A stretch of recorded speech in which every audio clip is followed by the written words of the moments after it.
Sparking culinary conversations in the kitchen. Have you ever thought to yourself, things used to be better? We used to be better cooks than there are today. We used to be more serious than cooks are today. That kind of thinking is a dead end. But I do think there's something useful when we start glorifying the way that it used to be.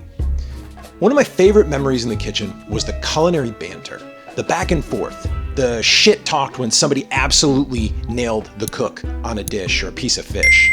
Looking back at the best kitchens that I've worked in, they focused most of the conversations around the food. Now, in this video, I'm going to share with you how I foster culinary conversations in the kitchen without a bunch of BS.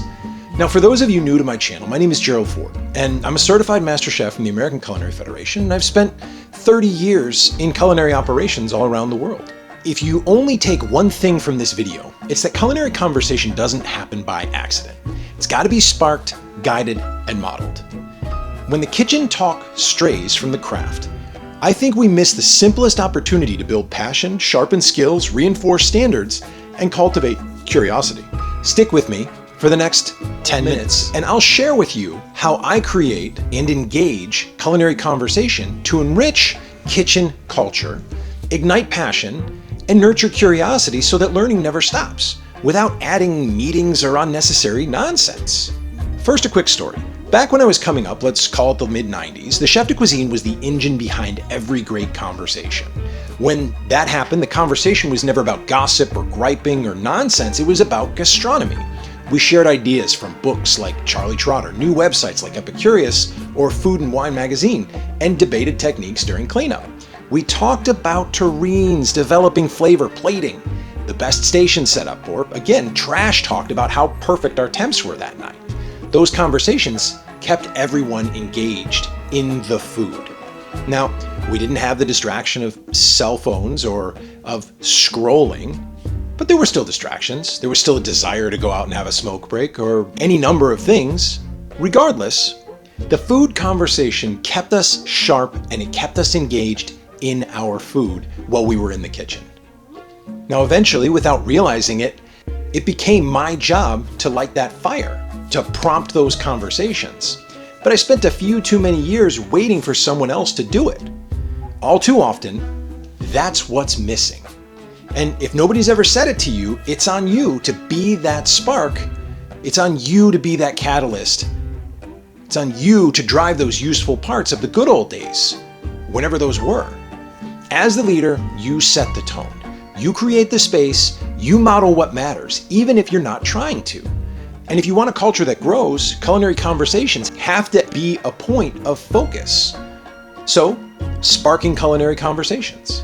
Here's 5 principles that keep me ready to engage the team and start up those culinary conversations even in new environments. Number 1, try to glorify the craft through conversation. Great kitchens talk about great food and the good that may come from a career. Stay focused on the positive.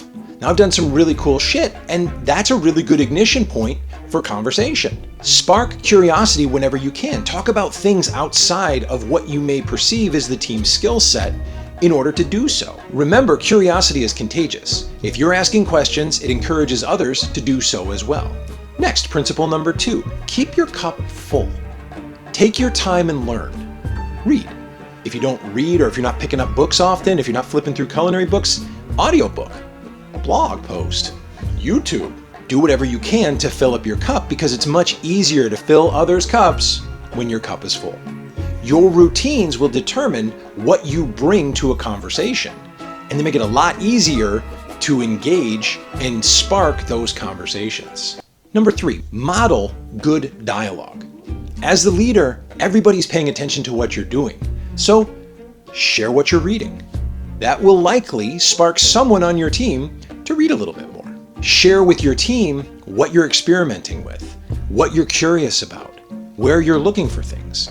And if you're not curious about those things, if you're not curious about food, then it's unreasonable to expect your team to be curious about food as well. You can normalize discussion of technique, flavor, balance, plating ideas, and inspiration just by having those conversations.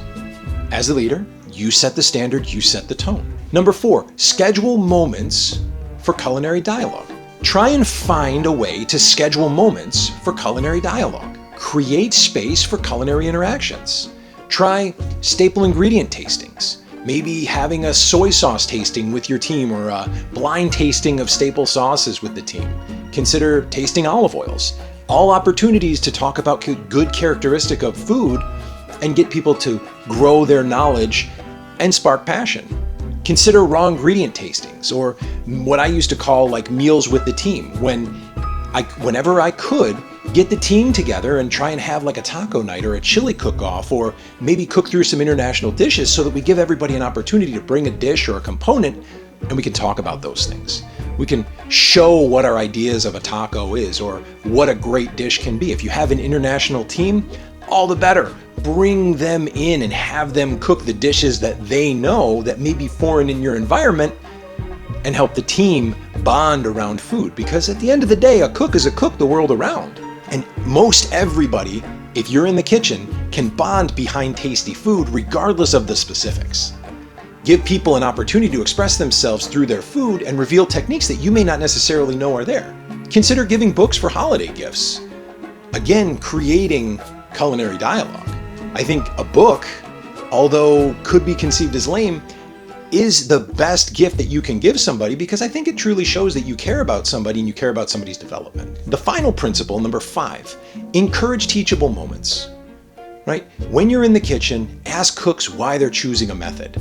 Ask cooks where they saw that or where they learned that, and open the doorway and say, oh, well, my favorite method for that's in this book, or I learned how to do this from here. Enjoy those conversations. Again, spark those conversations, make them positive, make them fruitful. I think it's really important as an executive chef, as a leader, to use the mistakes that you've made as teachable moments as well. Because we share a lot more in common through our failures than through our successes. So use those, talk about them. Humanize your technique and help people see that they can fail their way forward. And then when incorporating new menu ideas, consider finding a good source material, say for example risotto, a good method for making risotto, and have your team research in advance. Maybe some will, maybe some won't, but the ones that do are going to get a lot more out of the experience and are going to reproduce a much nicer product. So if you know you're going to put a risotto on the menu and the cook has never cooked a risotto, have them go read Cooking by Hand from Paul Bertoli and have them read up on risotto. His method, the way it gets done, what's nice, and then teach it.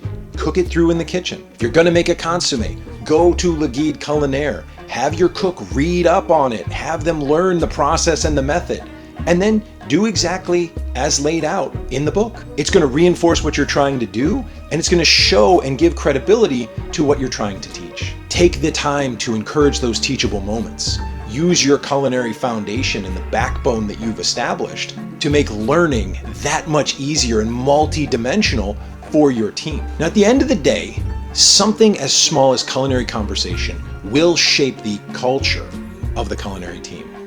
I found that when you center dialogue around craft, you create a kitchen where people think more, care more, and engage the food collectively. You don't need more meetings. You need intentional moments every day where you model curiosity, where your sous glorify the craft, and they spark those little fires. One question, one tasting, one challenge at a time. Over time, you simply need to give a nudge every now and again, and those fires will take hold. Now, if this video helped ignite more meaningful discussion in your kitchen, leave a comment and a like.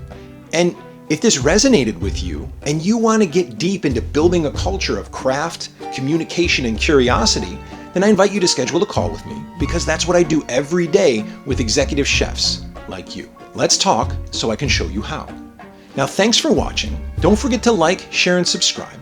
Or if you're focused on building your culinary program and want to explore how to document your style so you can teach it in the operation, check out this next video on packaging your expertise through documenting your culinary style. Thank you for being here, and I look forward to seeing you in the next video.